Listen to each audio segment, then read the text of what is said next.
Metović i Beganović.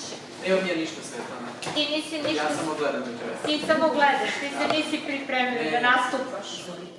Da li hoćeš da nam nešto kažeš o tvom Pa ništa, samo da vas umetničkom pozdravim. društvu? Dobroveče svima. I zaista je jako lepo i uživam slušajući ovo sve na pamet, posebno ovo na pamet naučeno. I jako je lepo na pamet govoriti poeziju, a ne čitati iz telefona. I našim gostima isto dobrodošlicu. I Svetlana, jako je lepo što ovako redovno organizuješ ove naše događaje i što si tu sa nama. Hvala i tebi što posećuješ našu Pa vrlo rado, naravno. Hvala ti mnogo. Idemo dalje, hvala ti. Dragica Mitić govori pesmu Žene ženama. Izvolite.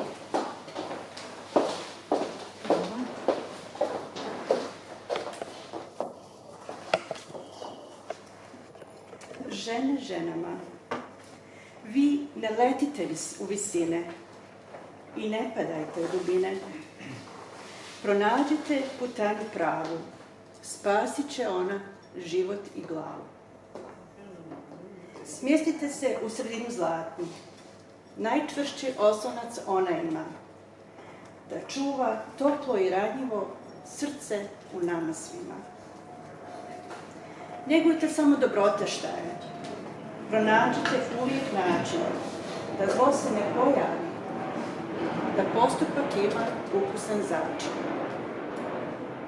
Zato, žene, nemajte dileme, budite realne, nametnite blistave teme. Teme da okolina uvijek je čista, teme da jedemo hranu zdravu, teme da zemlja stenje od roda. I da nam carica bude sloboda. O još jednoj temi duša nam mašta, da pravom čovjeku budemo ljubavna bašta. Bravo. Ali je tekom kraja. U vama se sastaju iskušenja mnoga, hrabrost i nježnost u istom trenu. Pa nezasita zavodnica postane majka, rađanje svako uvijek je bajka. Zemlja i žena izvor su života. O žene mile, svaka od vas je bogata, zato budite uvijek dame, nebitno da li ste majke ili pak same.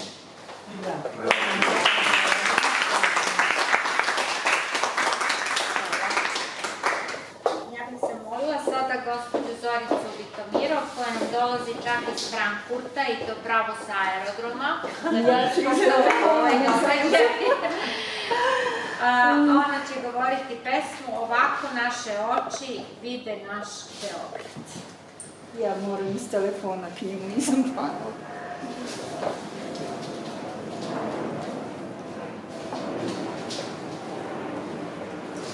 Sada dobroveče. Dobrodošli i ja stigla na vreme sa malom zakašnjenjem. Nikad nije kasno. Da. Dobrodošli u naš grad Beograd, Belgrade, sa čuvenom istorijom i tradicijom. Beograd je grad izgrađen na vodi, koji se mnogo voli. Svaki turista njemu se divi, u Beogradu se lepo živi. Prelepi hram Svetog Save, najveći u Evropi i mnogi ga hvali. Tu je ušće Dunava i Save, prelepi pogled sa Kalemegdana do Avale. Na Kalemegdanu stoje biste u znak istorije naše, velikana, pisaca, umetnika, doktora. Svedočenje o istoriji jedne zemlje za ostavštinu nam ostavi da se nikad ne zaboravi. Tu je čuvena Skadarlija i njena kaldrma, ulica Boema, umetnika, gde se održava čuvena manifestacija Šeširijade. Tu je i Nebojšina kula, gde se... Tu je i Nebojšina kula, gde ostavi svoj život borac iz Grčke, Riga od Fere, za srpsku zemlju i junaštvo. Svugde se širi miris balkanskog roštilja, restorani poznati dobri sortni vina, gde se tamburica na ulice svakom gostu svira. Tu su mnogi inostrani investitori, za njih se obavezno mesto sačuva. Vole da uživaju u našem jelu i piću uz laganu našu muzikicu. Knez Mihajlova, Skadarlija, Kalemegdan, tu se voli iz sveg srca. Ulica Kneza Mihajla i u njoj zaista se uživa. Ni Avala Tora nije daleko. Od grada, obnovljena posle bombardovanja, prelepi pogled sa tornja se pruža, bajkovitog pogleda, bajkovitog predela u planini se mnogo može da se odmori i da se uživa. Od gužve i od automobila, mirisi na sve strane roštilja, hrane i restorana, užička pogača, sir, kajmak, spoj novopazarskog ćevapa, durimitorska proja i kajmak. Ispijaju se poznata naša vina, točenje iz burića raznih piva, uživaju se u blagodeti kuhinje naše, po stolovima zveckaju flaše, čaše, ostaje se do ujutro, do rane zore, Beograd živi i svi ga Beograđani i Srbija naša voli.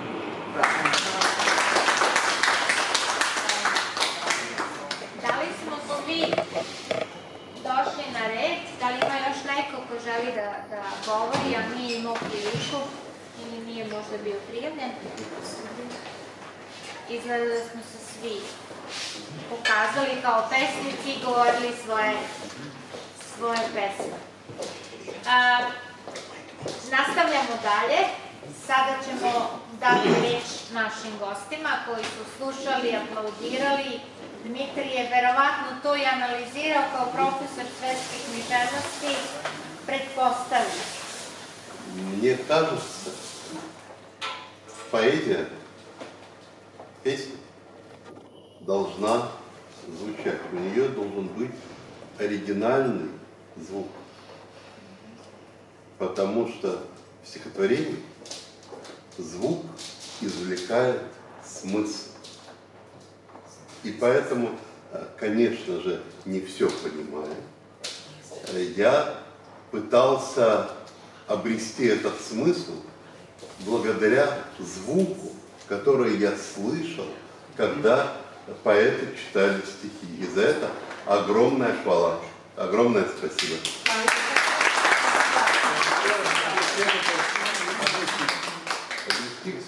А можно очки?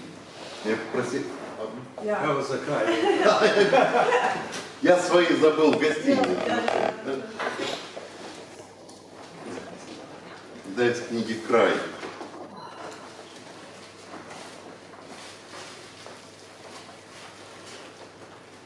Из цикла «Оттенки времени». У времени есть тоже цвет, а у цвета есть оттенки, полутона. Вот полутона времени. Темень. Елозит темень на выселках, шипит на огоньках, разводы света высохли в далеких уголках, стучит звезда, царапает чугунные края, на землю блики капают, и фыркает заря.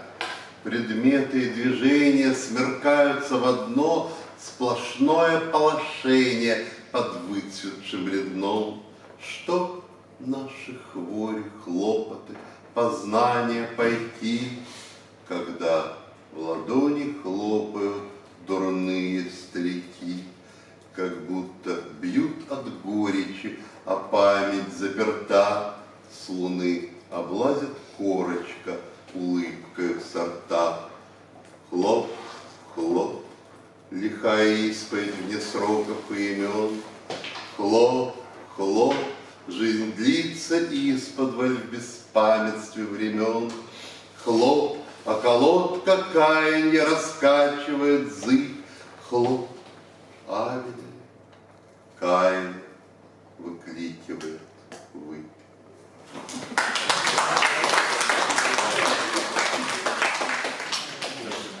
Kao što ste već na početku čuli, naši gosti su ovo samoinicijativno putovanje kroz poeziju, kroz zemlje, kroz kulturu organizovali i naravno sve su to finansirali. Kao jedan znak njihove misije i onoga što su planirali i zemlje i mesta koje su obišli, nastale su i njihove majice. Ja molim Dmitrije da ustane da nam Evo imam i ja, možda mogu i ja. A možeš i ti. To što možemo biti?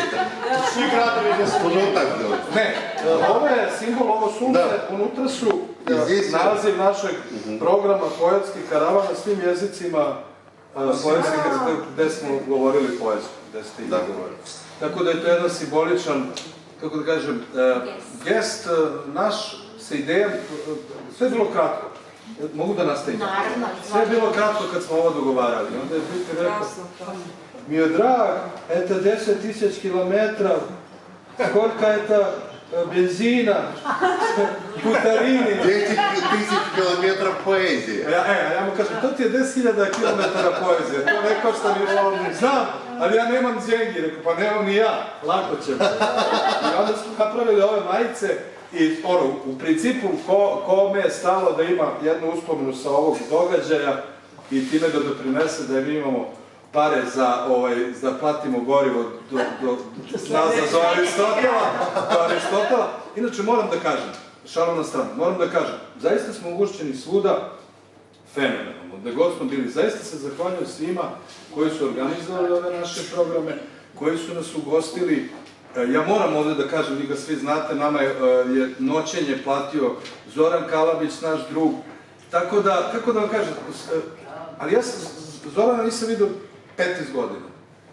Ja sam mu samo poslao pozivnicu da dolazim ovde i rekao sam, verovatno ću biti smešten blizu i on je rekao, i poslao sam taj potreb koji nam je tu kao najbliži i on mi je posle 5 minuta poslao plaćan. I ja sam se danas video na 5 minuta s njim, samo da mu lično zahvalim, a on kaže, mislim, mi se znamo dugo i ti si meni mnogo drag, ali ja ne znam od kad se mi znamo. Pazite, znači, takav je slučaj bio i sa svim ljudima. Nas su dočekao u svojoj kući veliki portugalski pesnik Rui Coias, čovjek koji je profesionalni pisac, koji nas je ugostio u svojoj kući sa svojom ženom, divnom Paolom, sa svojom 2 sina, spavali smo u njihovoj kući. Isto je učinila divna kolumbijska književnica Adriana Ojos u Madridu, u svojoj kući sa svojim suprugom. Dakle, da ne nabrajam dalje. Dakle, ja se s njima uopšte nisam čuo. Ja sam samo njima poslao ideju gde bi mi sve da obiđemo, jer je ideja bila do Lisabona, do Fernanda Pessoa da bude krajnja granica, i oni su samo odgovarali, možete kod mene, napravit ćemo vam program u ovoj biblioteci. I to je neko razumevanje koje postoji. Tako da sam morao da iskoristim priliku. Svima njima ne mogu sve da ih pomenem, da zahvalim i da poželim da ovo naše traje. Inače, šta smo zaboravili da kažemo, u Solotonu, divnom malom gradiću u Švajcarskoj, mi smo osnovali imperiju poezije. Dakle, jednu ne državnu, ne teritorijalnu, nego duhovnu imperiju. Na čijem čelu i na vrhu je imperatorka poezije. A mi svi po našoj ideji treba da budemo njeni glasnici. Razrađujemo ideju, razmišljajte o tome. U svakom slučaju, na poetskom karavanu imperija poezije je dobila svoje neko obličje koje svi treba da razrađujemo. Eto toliko. A ja sam mislio za kraj da kažem jednu pesmu. Mogu? Ali zašto? Da, zašto? Sjetio sam se, nekoliko vas je govorilo u svoje pesme za decu. I manje više, verovatno ste svi ostvareni kao roditelji. Ja sam dosta pisao dugo za decu i hvala Svetlani što je pomenula moju decu na koje mislim svakodnevno, naravno, žive daleko. I ja sam, kad su oni bili mali, pisao uglavnom za njih dramske komade, priče i pesme. Evo jedne pesme o tome, verovatno će vam biti bliska tema, naravno ko ima 2 dece i kako reaguje ono prvorođeno kad se drugorođeno pojavi u kući. Pesma se zove Jana kao moja ćerka. Evo kako je reagovao moj sin koji je 3 godine stariji. Na vrata stana jednoga dana ušla je Jana, sva uplakana. Ta mala dama u pelenama nije sama, nosi je moja mama. I cika i dreka, kažu mi neka, to ti je seka. Neću da čujem, vatru bljujem, psujem i protestujem. Svi oko nje daju ju sve, a meni bre odjednom ne.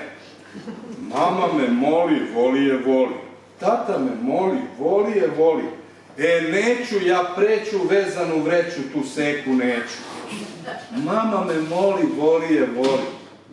Tata me moli, još posoli. Prekini dreku, ona je mila. Ne voliš seku, nema automobila. Dosta je rata, žrtva sam mata, prihvatam tata, bit ću joj bata.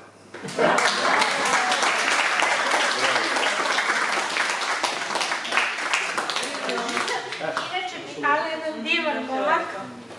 Evo su crveno i bele majice, koga zanimaju. Ja imam moju Zvezda, a? On ima... Ne, mogu da objasnim zašto, nije. Tražili smo, da vam kažem, ovo je jedna čisto poetsko-umetnička stvar. Hteli smo da izbegnemo žutu, plavu boju zbog rata u Ukrajini, da se nema razumete, vrlo je nezgodno bilo pronaći, a da bude kontrast, da ne bude samo u jednoj boji. I nekako smo se dogovorili, stvarno, jer želimo bilo kakav kontekst da izbegnemo politički, bilo koji. Ali vi imate i vaše knjige, koje također možemo da kupimo. Ko želi, da. Da li imate neku određenu, Dmitri, cenu za ovu majicu ili... Mi smo Koliko? po 20 € davali majice i 10 € knjige u svetu tamo gde smo bili do sada. Ko želi može da pomogne. Tako ko može manje. Nama je, to je ovako jedna simboličan To gest. vam je džeparac. Pa nije džeparac, to nam treba za putarine. jednu bajicu. 120 € putarina i